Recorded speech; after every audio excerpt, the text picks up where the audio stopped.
Easy स्टडीपुर में आपका स्वागत है स्टूडेंट। अपन ने कल की क्लास में पढ़ा था परसेंटेज का पार्ट फर्स्ट, और परसेंटेज के पार्ट फर्स्ट में आपको बेसिक बातें बताई थी। परसेंटेज की जो फर्स्ट पार्ट में हमने किया था वो fraction to percentage, percentage to fraction, और मैंने कुछ आपको परसेंटेज की जो फ्रैक्शन वैल्यूज होती है वो मैंने आपको लिखाई थी स्टूडेंट, और कुछ सवाल भी करवाए थे जो इम्पोर्टेंट है, साधारण एग्जाम में, छोटे छोटे एग्जामों में पूछे जाते हैं। वो बेसिक बातें थी स्टूडेंट परसेंटेज की। आज अपन करते हैं स्टूडेंट पार्ट सेकंड करते हैं परसेंटेज का, और पार्ट सेकंड में टाइप 2 के प्रश्न करते हैं स्टूडेंट।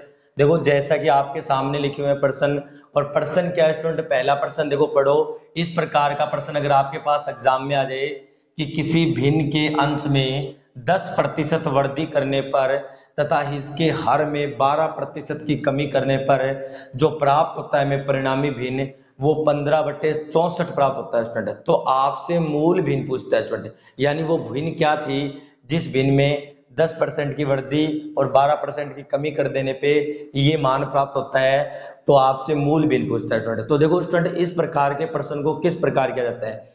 एक तो स्टूडेंट आप इस प्रकार के प्रश्न को ऐसे कर सकते हो कि आपने मान ली कि मैंने माना वह भिन्न a/b थी, या x/y मान लो, जैसे मैंने कहा वो भिन्न a/b थी। अब स्टूडेंट आपको जो बोल रहा है वो लिख दो कि आपको बोल रहा है अंश में 10% की वृद्धि। तो स्टूडेंट मैं ऐसे लिखूंगा कि a का 10%। अब a का 10% का मतलब 10% की बढ़ोतरी हुई है, यानी 110% हो जाएगा। कितना हो जाएगा? 110% हो जाएगा। फिर आपको बोल रहा है स्टूडेंट b, जो यानी जो मैंने क्या लिया है, हर लिया है, हर में 12% की कमी हुई है। तो स्टूडेंट मैं लिखूंगा b का 88%, क्योंकि 12% कम हो गया, और कोई भी वैल्यू अपने आप में 100% होती है स्टूडेंट। तो अब देखो, अब जब अपन इसको करेंगे आगे, और हमें कितना मान प्राप्त हो रहा है भाई, हमें प्राप्त हो रहा है 15/64। ये मैंने लिख दिया 15/64। अब जब आप इसको सोल्व करोगे तो देखो आपको वैल्यूज क्या मिलेगी, आपको मिलेगा a का 110 बटे b का 100 यानी 88। और जब मैं इसको सोल्व करूंगा इस वैल्यू को, तो देखो मेरे पास जो मान आएगा वो a/b बराबर आ जाएगा। देखो 88 इधर जाके क्रॉस मल्टीप्लाई करोगे तो 88 इधर चला जाएगा, तो 15 × 88, और नीचे अपने पास बच जाएगा 110 × 64। यानी जब आप करोगे मल्टीप्लाई तो ये आएगा। अब देखो भी जब आप इसको सोल्व करोगे तो ये 8 से काट लो, कितनी बार जाएगा? 11 बार। और ये स्टूडेंट कितने से काट लो, ये 8 से काट लो, कितनी बार? 8 बार। तो फिर देखो ये 11 से कटेगा कितनी बार? 10 बार। और ये 5 से कटेगा 3 बार, और ये 5 से कटेगा 2 बार। तो आपकी जो वैल्यू आएगी, यानी जो आंसर आएगा वो 3/16 अपने को क्या प्राप्त हो जाएगी? मूल भिन्न प्राप्त हो जाएगी। कौन सी प्राप्त होगी? मूल भिन्न 3/16 प्राप्त होगी। यानी अपना जो करेक्ट आंसर होगा वो बी ऑप्शन हो जाएगा। कौन सा हो जाएगा? बी ऑप्शन अपना राइट आंसर हो जाएगा। अब देखो आपको जब एग्जाम में आए ये प्रश्न, अब एग्जाम में अगर आपके सामने ये प्रश्न आ जाता है तो एग्जाम में करने का तरीका ये नहीं रहता, क्योंकि अगर आप एग्जाम में इस प्रकार करोगे तो आप सिलेक्शन नहीं ले पाओगे। क्यों नहीं ले पाओगे? क्योंकि इस तरीके से थोड़ी किया जाता है एग्जाम में। तो एग्जाम में किस हिसाब से करेंगे इस प्रश्न को, देखो तो देखो मैं आपको बता देता हूं, जब भी ऐसा प्रश्न एग्जाम में आ जाए तो आपको किस प्रकार करना है। आपको ये बोल रहे हैं अंश में 10% की बढ़ोतरी हो रही है यानी वृद्धि, और हर में 12% की कमी हो रही है यानी कम हो रहा है। तो देखो आपको क्या करना है, बस आपको कुछ नहीं करना, जो अंश में हो रहा है वो हर में करना है, और जो हर में हो रहा है वो अंश में करना है। तो देखो मैं क्या करूंगा, मैं डायरेक्ट लिखूंगा, मैं लिखूंगा 12% की कमी हर में हो रही थी तो इसे अंश में लिख दूंगा। और मेरे को पता है कि अंश में 10% की वृद्धि हो रही थी, इसे मैं हर में लिख दूंगा, और मल्टीप्लाई में वो लिख दूंगा जो इसका परिणामी प्राप्त हो रहा है, यानी 15/64 प्राप्त हो रहा है। तो इस प्रकार इस मूल भिन्न को मैं क्या कर सकता हूं, प्राप्त कर सकता हूं। देखो यही वैल्यू है 15 × 88, 110 × 64, और इसी को मैंने अब सोल्व किया है। और जब मैं इसी को सोल्व कर रहा हूं तो मेरे को कितना मिला था? 3/16 मिला था। यानी इसका जो करेक्ट आंसर आ जाएगा वो कितना आ जाएगा? 3/16 अपना क्या आ जाएगा? राइट आंसर आ जाएगा।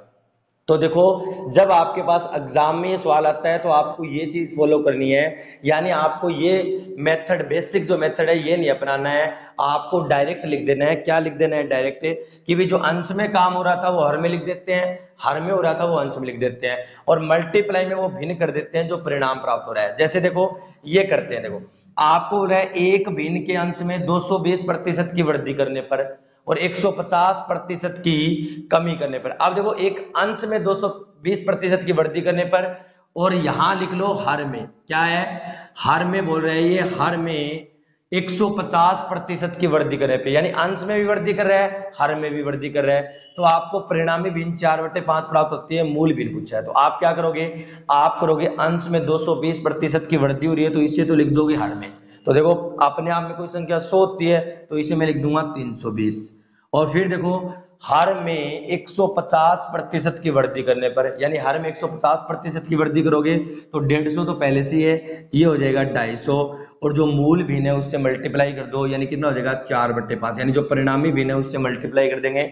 और जब अपन इसको सोल्व करेंगे तो देखो अपने पास जो बच के आएगा आंसर, जो लास्ट निकलेगा वो क्या निकलेगा, वो निकलेगा अपने पास 5/8। क्या निकलेगा, 5/8, यानी ऑप्शन नंबर 1 अपना करेक्ट आंसर हो जाएगा। यहाँ पे ऑप्शन नंबर 1 हो जाएगा। यानी जब भी आपके पास एग्जाम में इस टाइप का प्रश्न आता है, यानी ये टाइप एग्जाम में रहती है, तो आप इस प्रश्न को यानी 1 या 2 सेकंड में इस तरीके से कर सकते हो जो मैंने आपको बताया है। तो देखो इस प्रकार आप इस प्रश्न को आसानी से हल कर सकते हो। तो देखो स्टूडेंट अगले प्रश्न करते हैं स्टार्ट। अब देखो तीसरे टाइप का प्रश्न किस प्रकार पूछा जाएगा परसेंटेज में। अब देखो स्टूडेंट तीसरे टाइप का जो प्रश्न है वो किस प्रकार पूछा जाता है, यदि x y का 80% है तो y x का कितना प्रतिशत है। अब देखो यहाँ पे जो इस प्रकार के जो प्रश्न है, यानी इसी टाइप का एक प्रश्न और आता है लेकिन उसमें आपको कम या ज्यादा बोलता है, लेकिन इस प्रश्न में देखो आपको डायरेक्ट बोल रहा है यदि x y का 80% है, यानी हिस्सा बोल रहे हैं। अब जब ऐसा प्रश्न आए तो आपको किस प्रकार करना है, किस प्रकार नहीं करना है। तो देखो इस प्रकार के प्रश्न का आपको सॉल्यूशन कैसे मिलेगा, इस प्रकार के प्रश्न को आप इस प्रकार हल कर सकते हो। कैसे, जब आपको बोले कि यदि x y का 80% है तो y x का कितना प्रतिशत है, तो आपको क्या करना है, आपको कुछ नहीं करना, बस 200 ऊपर लिखने हैं और नीचे जितना परसेंट दिया है उतना परसेंट लिख देना है, आपको आंसर मिल जाएगा। अब देखो मैं 20 से काटूंगा कितना आएगा 4 बार, 20 से काटूंगा कितनी बार 5 बार, और 4 से काटूंगा कितनी बार 4 से काटूंगा 25 बार, और 25 को 5 से करूंगा तो मेरा आंसर आ जाएगा 125%, यानी ऑप्शन नंबर क्या आ जाएगा सी। अब देखो इसी प्रकार के प्रश्न को ऐसे कर सकता हूं मैं, एक मेथड और है जो इससे भी आसान है। वो मेथड क्यों बता रहा हूं आपको, वो मेथड वो मैं इसलिए बता रहा हूं कि वो मेथड इस प्रकार के प्रश्नों में ज्यादा बेस्ट रहता है। क्योंकि देखो जब आप इस प्रकार का जो प्रश्न करते हो और इस प्रकार की जो भिन्न वैल्यू लिखी हुई है, आपके पास जो परसेंटेज वैल्यू लिखी है, और इसका जो मैंने आपको भिन्न वैल्यू भी सिखाई है, आपको पहले वाले पार्ट में मैंने बताया। अगर किसी ने पहले वाला पार्ट नहीं देखा है तो मैं इसका डिस्क्रिप्शन में लिंक दे रहा हूं, आप पहले वाला पार्ट देख लें ताकि आप अच्छे से पता कर सको कि इसकी भिन्न वैल्यू कितनी है। तो देखो स्टूडेंट इस प्रकार के जो क्वेश्चन होते हैं वो आपको मैं दूसरा तरीका बता रहा हूं, उससे करोगे तो ज्यादा बेटर रहेगा, वरना आप इससे भी कर सकते हो। देखो कैसे करना आपको सेकंड मेथड में बता रहा हूं, ये फर्स्ट मेथड है इसका। सेकंड मेथड देखो क्या है, सेकंड मेथड क्या कहता है, आपको कुछ नहीं करना, सिर्फ आपको 80% की भिन्न वैल्यू लिखनी है। आपको 80% की भिन्न वैल्यू लिख देनी है, और 80% की भिन्न वैल्यू लिखूंगा तो 80/100 करूंगा, और 80/100 करूंगा तो मैं इसकी भिन्न वैल्यू लिखूंगा 4/5। कितनी लिख दी 4/5। अब जैसे ही आपने भिन्न वैल्यू लिख दी तो आपको क्या करना है, आपको जो आपकी भिन्न वैल्यू आई है उसका रिवर्स कर देना है। रिवर्स का मतलब उसका उल्टा कर देना है। इसको मैं 5/4 लिख दूंगा और मल्टीप्लाई कर दूंगा 100 से, क्योंकि मेरे को परसेंटेज ही पूछ रहा है तो मैं 100 से मल्टीप्लाई कर दूंगा, और जब मैं इसको निकालूंगा तो मेरा आंसर जो आएगा वो देखो 125% ही निकल के आएगा। ये क्यों इजी है, ये इसलिए इजी है, जब आप इस वाला ये वाला फॉर्मूला, यानी ये वाला जो मेथड है, फॉर्मूला बोल दो या मेथड बोल दो, जब आप ये वाला मेथड इसमें अप्लाई करते हो तो आपको कुछ मल्टीप्लाई करना पड़ेगा, फिर मल्टीप्लाई करके रिवर्स करना पड़ेगा, ज्यादा टाइम लगेगा।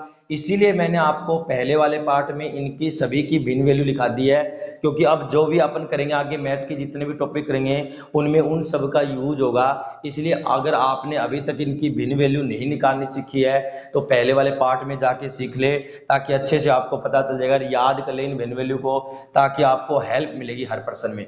अब देखो इसी प्रश्न को, सेकंड वाले प्रश्न को, इसी टाइप का जो प्रश्न है मैं अभी करके बताता हूं। देखो इस वाले मेथड से, वरना आप इस वाले से भी कर सकते हो। मैं क्या कहूंगा, मैं लिखूंगा 40% की फ्रैक्शन वैल्यू, और 40% की जो फ्रैक्शन वैल्यू होती है भिन्न वैल्यू 40/100 करूंगा, और 40/100 को 20 से काटूंगा, ये ऊपर जाएगा 2 बार, नीचे जाएगा 5 बार, तो यह आ जाएगा 2/5। अब मैं क्या करूंगा, इसका रिवर्स कर दूंगा, इसका रिवर्स करूंगा तो मैं लिख सकता हूं 5/2 और मल्टीप्लाई में क्या कर दूंगा 100, तो मेरा जो आंसर जो आएगा करेक्ट वो कितना आ जाएगा, ये 50 से कटेगा और आंसर आ जाएगा मेरा 250%। कितना परसेंट आ जाएगा, 250% करेक्ट आंसर आ जाएगा। तो आप आसानी से इस प्रकार के प्रश्न को इस मेथड से कर सकते हो। बुक में आपको ये मिल जाएगा, लेकिन ये मेथड आपको बुक में किसी भी बुक में किसी तरीके से नहीं मिलेगा, आप कौन सी भी बुक देख लेना। अब देखो जब मैं इसको करूंगा तो इसमें ज्यादा हेल्प मिलती है इसके कंपैरिजन में। तो देखो मैं क्या कहूंगा, यदि ए बी का 66.2% है, सिर्फ है, ज्यादा या कम नहीं बोल रहा, अगले टाइप में अपन ज्यादा वाला रखेंगे कम वाला रखेंगे जब ये ऐसे बोलेगा कि ज्यादा या कम है, लेकिन इसमें हिस्सा बोल रहे हैं, सिर्फ पार्ट बोल रहा है उसका, कि यदि ए बी का 66.2% है तो बी ए का कितना परसेंट है। तो देखो आप इसको किस प्रकार फॉलो करोगे, आप क्या लिखोगे, आप डायरेक्ट लिखोगे कि मेरे को पता है, मैंने अच्छे से ध्यान कर रखा है कि 66/2/3 की जो भिन्न वैल्यू होती है, फ्रैक्शन वैल्यू होती है, वो 2/3 ही होती है। कितनी होती है, 2/3 होती है। अब मैं क्या करूंगा, इसका रिवर्स करूंगा, और रिवर्स करूंगा तो क्या लिखूंगा, 3 ऊपर 2 नीचे, और मल्टीप्लाई में क्या कर दूंगा 100, और जब 100 करूंगा तो इसको निकालूंगा तो देखो कितना आ जाएगा 50, और 50 को 3 से गुना करूंगा तो 150% मेरा क्या आ जाएगा, करेक्ट आंसर आ जाएगा, यानी 4 नंबर ऑप्शन। तो देखो इस वाले प्रश्न को आप इस मेथड से भी कर सकते हो, इस वाले मेथड से।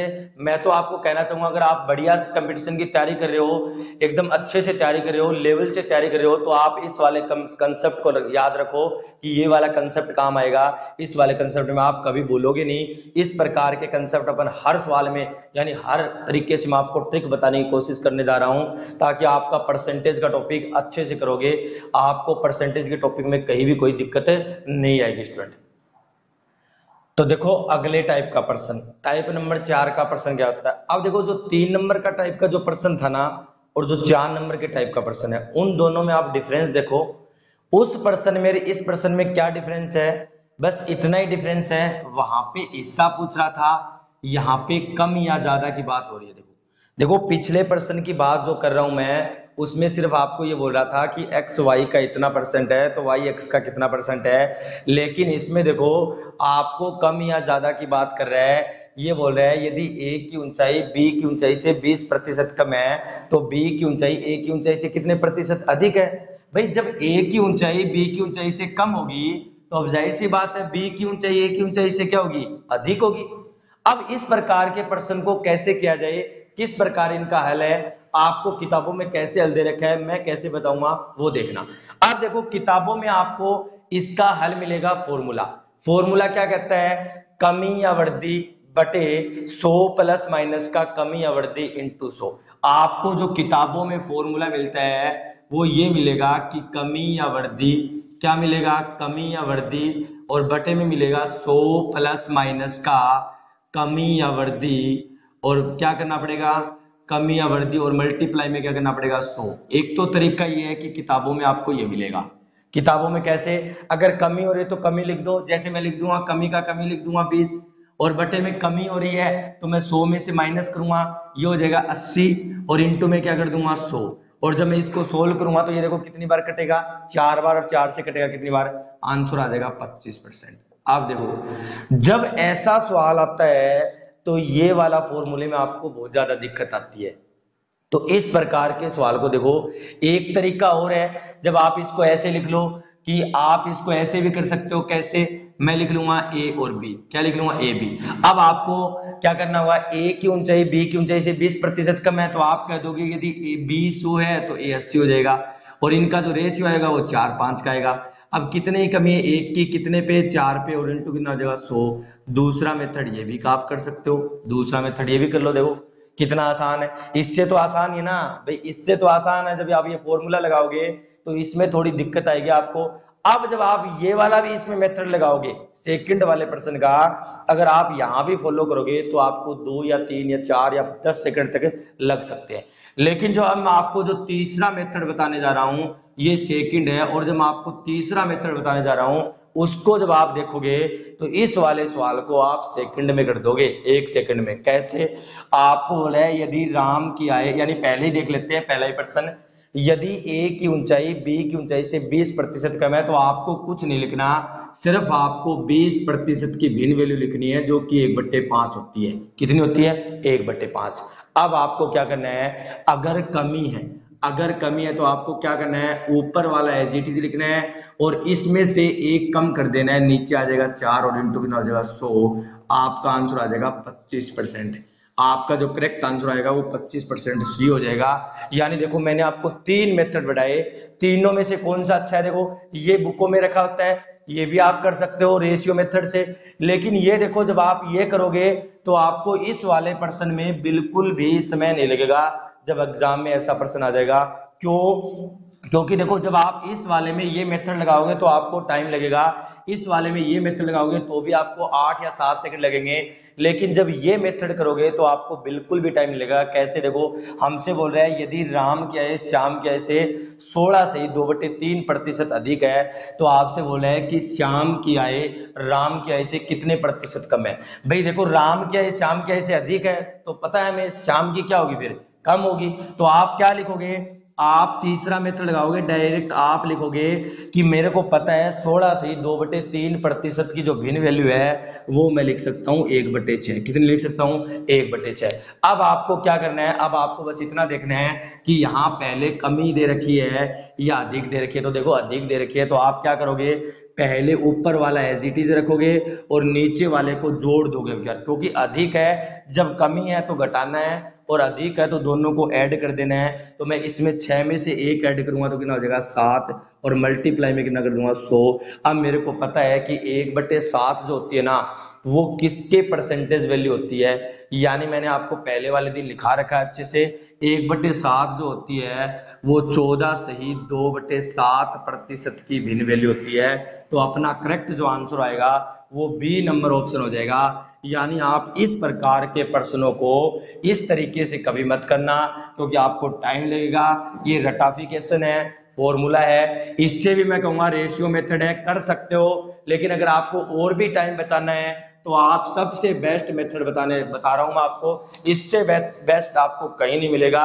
फिर बता रहा हूं मैं आपको, 1 नहीं 2 नहीं 3 मेथड मैंने आपको बता दिए हैं, आप किसी प्रकार इन प्रश्नों को हल कर सकते हो। मेरा तो मानना है जब आपके पास ऐसा प्रश्न आए एग्जाम में तो आपके दिमाग में सेट हो जाने चाहिए सबसे पहले तो इनकी भिन्न वैल्यू, क्योंकि मैं जब इसका आगे टॉपिक करवाऊंगा, परसेंटेज का है, आगे प्रॉफिट एंड लॉस के टॉपिक करेंगे, रेशियो करेंगे, प्रॉपर रेशियो करेंगे, कंपाउंड इंटरेस्ट का करेंगे, सिंपल इंटरेस्ट का, जितने भी मैथ के अपने पास टॉपिक है, ज्यादा से ज्यादा कोशिश यही रहेगी कि उनको शॉर्ट ट्रिक से किया जाए, इजी ट्रिक से किया जाए, ताकि हमारा कंपटीशन फाइट हो सके। क्योंकि कंपटीशन है वो फाइट तभी होगा जब आप इन प्रश्नों को एकदम आसानी से क्या करोगे, हल कर दोगे, ट्रिक से हल कर दोगे, तभी आप इन प्रश्नों को क्या कर सकते हो, जल्दी जल्दी कर सकते हो, ताकि आप कंपटीशन में आगे जा सको। तो देखो मैंने इस टाइप के प्रश्न बताए, आज आपने 3 टाइप के प्रश्न करे हैं।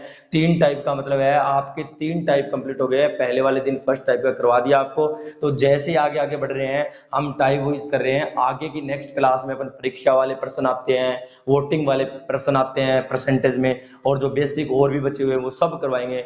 तो देखो स्टूडेंट, अगर आपको ये वीडियो अच्छी लग रही है तो इसे शेयर जरूर करें, ऐसे नहीं कि खुद देख ले और फिर इसको छोड़ दे, शेयर जरूर करें ताकि औरों को भी ऐसे मेथड पता चले।